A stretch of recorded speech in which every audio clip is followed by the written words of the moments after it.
अनुसूचित जातीतील आरक्षणाच्या उपवर्गीकरणाच्या समर्थनार्थ लातूर शहरात आज भव्य जनाक्रोश मोर्चा काढण्यात आला।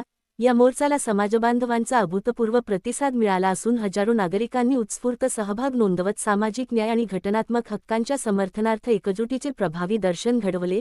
मोर्चादरम्यान संपूर्ण परिसर घोषणांनी दुमदुमून गेला होता। अनुसूचित जातीतील सर्व घटकांना न्याय प्रतिनिधित्व मिळावे, आरक्षणाचा समतोल लाभ मिळावा आणि संविधानाने दिलेल्या अधिकारांचे संरक्षण व्हावे या प्रमुख मागण्यांसाठी समाजबांधवांनी एकमुखाने आवाज उठवला। विशेष म्हणजे हा मोर्चा शांततापूर्ण आणि शिस्तबद्ध वातावरणात पार पडला। या मोर्चात विष्णुभाऊ कसबे, सचिनभाऊ साठे, माजी मंत्री लक्ष्मण ढोबळे, आमदार अमित गोरख, आमदार सुनील कांबळे, माजी आमदार सुधाकर भालेराव, माजी आमदार पृथ्वीराज साठे, रामचंद्र भरांडे, सुकुमार कांबळे, राजेश घोडे, मिलिंद नाना आव्हाड, श्रीमती नगीनाताई कांबळे, मारुती वाडेकर, अजिंक्य चांदणे, विनोद हतागळे, सुनील सौदागर, विकास कांबळे, पंडित सूर्यवंशी आणि आनंद सुतार यांच्यासह विविध सामाजिक संघटनांचे पदाधिकारी, कार्यकर्ते आणि हजारो समाजबांधव सहभागी झाले होते।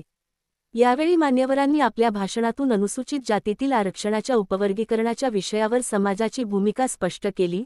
सामाजिक न्यायाची प्रभावी अंमलबजावणी करण्यासाठी घटनात्मक तरतुदींनुसार निर्णय घेण्याची गरज असल्याचे त्यांनी सांगितले। समाजातील वंचित घटकांना न्यायसंधी मिळणे ही काळाची गरज असल्याचेही त्यांनी नमूद केले।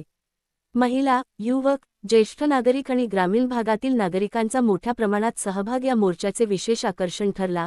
हजारोंच्या उपस्थितीमुळे लातूरमध्ये समाजाच्या ऐक्याचे आणि संघटित शक्तीचे प्रभावी दर्शन घडले।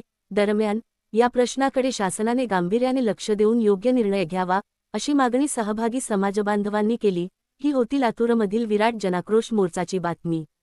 अशाच ताज्या आणि विश्वासार्ह बातम्यांसाठी AK24 प्राईम न्यूजला सबस्क्राईब करा, व्हिडिओला लाईक करा आणि शेअर करायला विसरू नका।